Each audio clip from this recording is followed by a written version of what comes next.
Começou no último final de semana na cidade chinesa de Wuhan, a mais populosa da região central do país, com 11 milhões de habitantes. Números oficiais dizem que 50 pessoas foram diagnosticadas por causa de complicações respiratórias. As autoridades chinesas e da Organização Mundial da Saúde concluíram que ele seria da família dos coronavírus.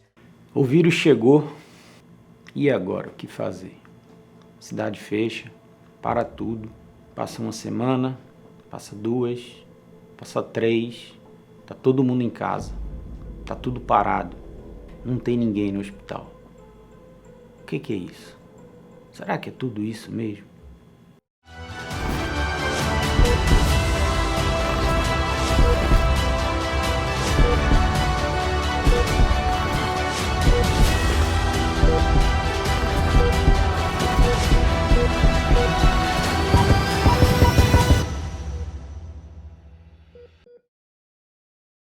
Bom, meu nome é André Luiz Pinto Soares, sou médico pneumologista, tenho como área de atuação a terapia intensiva e medicina de urgência e inicialmente a gente imaginou que pudesse ser alguma daquelas viroses que ficariam restritas ao continente, só que as notícias começaram a intensificar-se, a doença chegou na Europa, nos Estados Unidos e a gente passou a entender que ela ia chegar na nossa casa.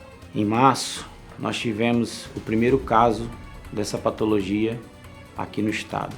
A partir daquele momento, a nossa vida mudou por completo. Vimos pessoas com comorbidades, vimos jovens, vimos todo tipo de pessoa, seja de que classe social, seja de que cor, complicando com uma doença que a gente ainda não tinha informação de como iríamos combatê-la. Vivenciávamos uma vida profissional onde lidávamos com N tipos de patologia e passamos que quase exclusivamente a tratar um tipo de doença, completamente nova, que nós nunca tínhamos vivenciado antes.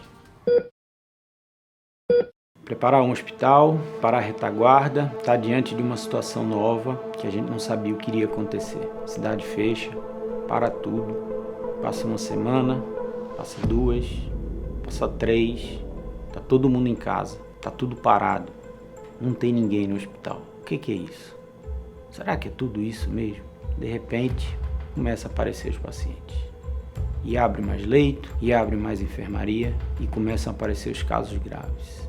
E vivenciar uma doença como essa, que você vê histórias de luta sem uma chance de melhora, tendo sido feito tudo, você recebeu um rapaz de menos de 30 anos e você vê a situação clínica dele se deteriorar e você não tem o que fazer.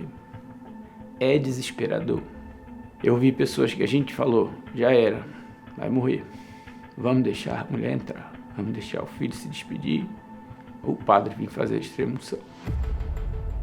Eles entraram, fizeram o que tinha que ser feito. Como todos da equipe adoeceram, todos, enfermagem, técnico de enfermagem, médicos, intensidades maiores, menores, alguns morreram, todos tiveram a experiência da fragilidade. No mesmo momento, o vírus chegou à nossa casa. Primeira semana, febre que eu nunca tive, dores pelo corpo, uma coisa horrível. Todo mundo conversava comigo ao telefone, falava que eu estava cansado, que eu estava tossindo sem parar. Faz-se os exames, primeira tomografia, os amigos se mobilizam, os familiares se mobilizam, uma corrente de amor sem igual. 10º dia, não tinha mais febre, eu estava bem, eu estava tranquilo. Eu imaginei que eu tinha ultrapassado de uma maneira branda aquela doença. 2 dias depois, uma madrugada de febre. Uma manhã de febre. 24 horas ininterrupta de febre. Desconforto respiratório, queda na saturação. Eu saí de casa olhando meus filhos, assistindo aula online e tive a pior sensação da minha vida. Eu não sei se eu volto. Quando eu cheguei no hospital, eu entrei em contato com meu médico, o cara mais otimista que eu conheço na vida, que quando ele sai da tomografia, depois de ter visto a minha tomografia, ele vira para mim com a cara assustada e fala: rapaz, você precisa se internar. No leito eu decidi fazer duas coisas. A primeira é não ser médico. E a segunda, talvez mais importante, é não perder a fé. Eu acho que isso me ajudou muito, porque no decorrer da vivência com Covid, nós vimos muita gente descer a ladeira ou ir para a ventilação mecânica, porque o emocional atrapalhou. Graças a Deus, consegui me recuperar. Voltei para casa e de uma maneira resiliente entendi que, mais do que nunca, eu precisava estar na guerra. Eu precisava estar ajudando a combater essa patologia. Ser médico, eu acho que é uma coisa que a pessoa nasce com isso, certo? E a pandemia mostrou efetivamente que quem nasce com esse dom, ele nasce para lutar e não vai ter nada que vai tirar ele desse caminho. Um rapaz de 29 anos que passou literalmente 10 dias dormindo, acordando, se alimentando de barriga para baixo na posição prona, com uma ventilação mecânica não invasiva, com a posição viciosa de um lado e dizendo para mim todo tempo, eu não vou ser entubado, eu não vou ser entubado. Receber esse camarada no consultório depois da alta dele, talvez foi uma das grandes emoções que eu tive, e poder dar um abraço naquele cara e poder entender que existe possibilidade de vitória. O maior aprendizado da pandemia para mim é entender que realmente nós somos limitados em tudo. O ser humano em geral ele é limitado. E por ser limitado, a gente tem muito pouco tempo para perder com raiva, com egoísmo, com falta de compreensão. E a gente tem um tempo tão precioso para aproveitar ao lado de quem nós amamos, com muito amor, carinho e dedicação a quem realmente nos ama.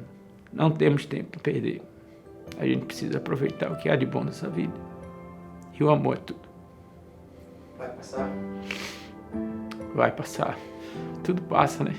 A gente está vivendo um momento do vale e a gente vai voltar para a roda gigante lá em cima, cheio de experiências para contar e entender que nós somos humanos. Temos muito a melhorar e essa é uma oportunidade que temos de melhorarmos. Nós somos um país onde nós culturalmente nos vacinamos. Eu me lembro do dia que eu me vacinei a primeira dose. Eu passei 1 hora lá na Arena das Dunas esperando chegar a minha vez.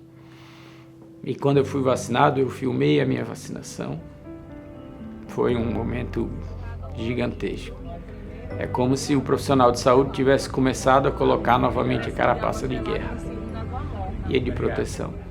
Hoje estamos vivenciando um momento em que há uma pandemia de uma das espécies do coronavírus, que é o Delta, que causou estrago na Europa, nos Estados Unidos, e esse impacto aqui na América do Sul não está sendo tão grande como foi lá, muito por conta da vacinação, muito por conta da nossa cultura de vacinar.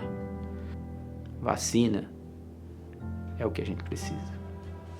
A guerra está aí, não acabou, e a gente não sabe quando vai acabar. Máscara, álcool em gel, vacina, pessoas que adoeceram, dose de reforço da vacina. Isso vai fazer com que essa doença ela fique controlada. A gente talvez precise de uma população por volta de 85 a 90% imunizados de alguma forma, ou pela doença ou pela vacina, para a gente entender que esse vírus ele não vai circular mais. E me dá uma esperança muito grande de entender que a gente está próximo da vitória, pelo menos eu entendo assim de uma maneira otimista, quando temos capacidade de produzir nossas vacinas para todos os brasileiros, para fazer com que isso não aconteça na intensidade que aconteceu. Desistir da medicina? Nunca. Nós nascemos e fomos treinados para isso.